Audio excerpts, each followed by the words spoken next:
Hi everyone, I shall be discussing about the pathophysiology of COVID-19.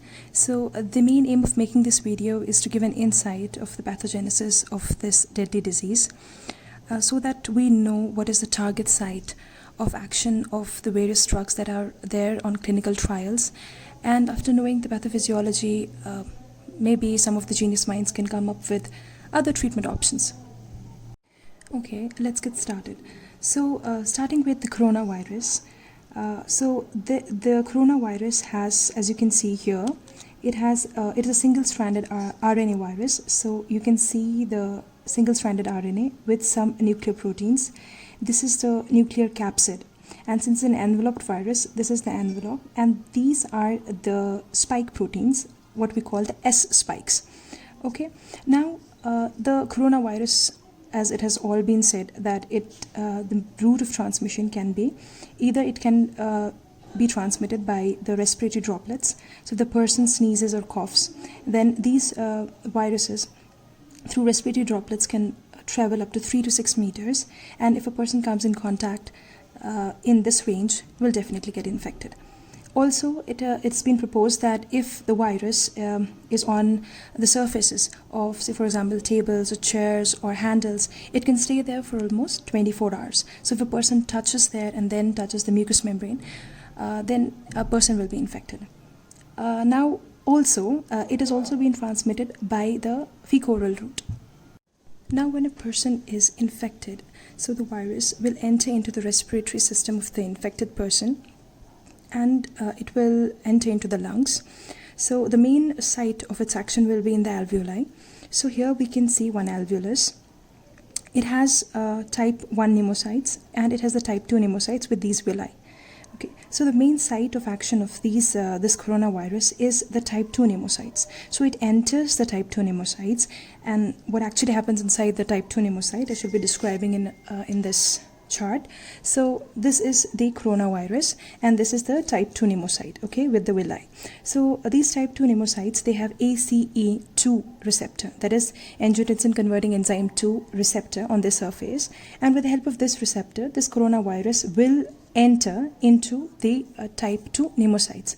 After entering into the type 2 pneumocytes, what happens is that the RNA will be definitely inside the pneumocyte, leaving aside the nuclear capsid and everything else. So just the nuclear material, that is the single-stranded RNA, will be here. Okay, and then it will follow two paths.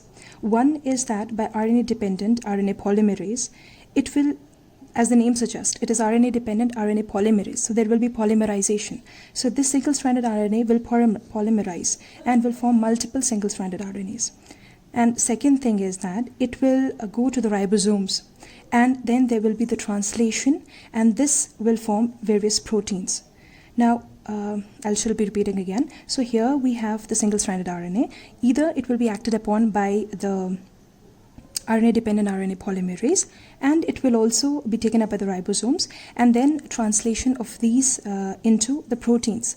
Okay, so now important thing is that these proteins will be acted upon by proteases, and these will form the various, the capsid, various proteins like the capsid, the outer spike proteins of the coronavirus, except the RNA which is here. Now this RNA will bind to this and we'll find a lot of coronaviruses, newly formed coronaviruses. Now coming back to where we started, so these coronaviruses are now inside the lumen of the alveoli. Okay, so these will be released from here, from the type 2 pneumocytes. They will be inside the alveolus, and they will stimulate the immune system, and which is the innate immunity, and the macrophages will first come into play. So macrophages will be activated, and upon activation, these macrophages will be releasing interleukin 1, interleukin 6, and tumor necrotic factor alpha. Now this interleukin 1, interleukin 6, and tumor necrotic factor alpha, these will act on this capillary that is carrying the blood, and it will cause two things, that is vasodilatation and increase the capillary permeability. Now once these do the action of vasodilatation and increasing the vascular permeability, what happens is that So there is increase in the vascular permeability. So the fluid will come into the interstitium, it will go inside the alveoli, as well. So there will be increased alveolar edema. And if it involves all the alveoli of the lungs, it can lead to a serious condition, which is acute respiratory distress syndrome, which is the leading cause of death right now.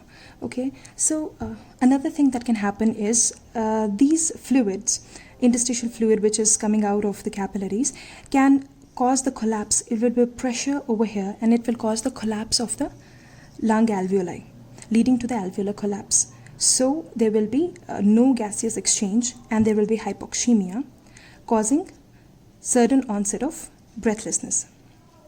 Okay, so this is what it does in the alveoli. Now there is hypoxemia and there is sudden onset of breathlessness. This hypoxemia, there will be partial pressure of the oxygen will be reduced, and this will activate the chemoreceptors and the sympathetic nervous system will be stimulated and causing the increased heart rate, increase in the respiration rate.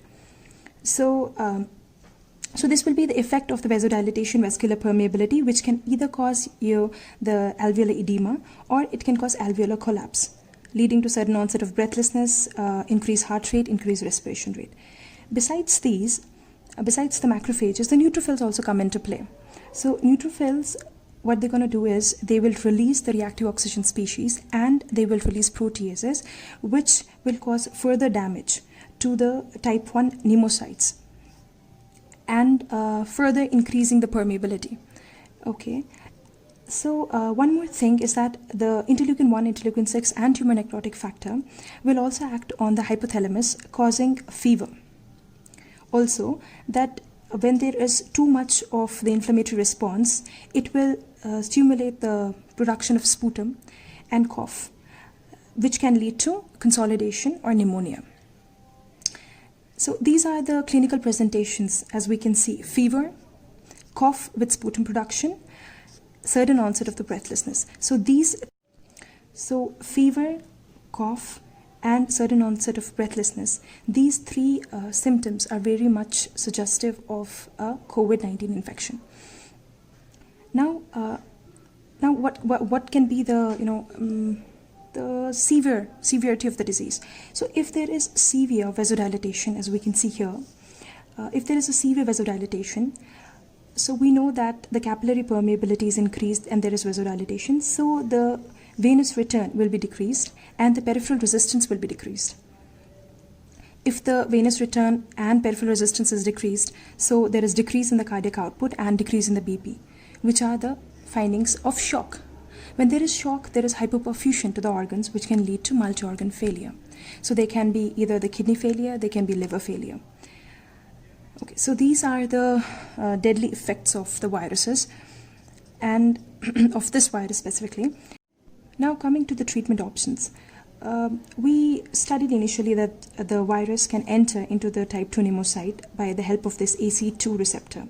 So if we give a drug that inhibits this entry, then we can be very much successful in preventing the disease, or it can be a good treatment option. So second is, if we inhibit this RNA-dependent RNA polymerase, which is actually causing the polymerization of the virus and further multiplication. So if we inhibit this RNA-dependent RNA polymerase, or if we inhibit this proteases, so the further protein components of the virus won't be formed. So these are the sites of the actions of the drugs that are right now on the clinical trial. So the drug that will inhibit the ACE2 receptor is chloroquine or hydroxychloroquine. The second drug that we have is remdesivir, which is an RNA-dependent RNA polymerase inhibitor. The third drug that we have is ritonavir, which will inhibit the proteases. So these are the present clinical trials that are running on the following drugs, and where they act and why we are using the particular drug is, I hope it's pretty much clear now.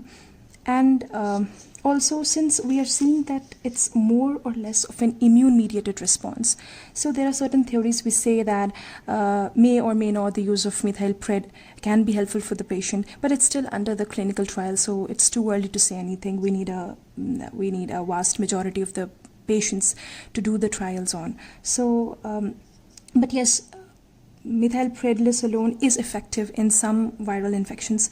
Regarding COVID-19, nothing has been given out yet. So we can look forward to some more treatment options, I guess. And I hope this video was useful for all of you. Thank you so much.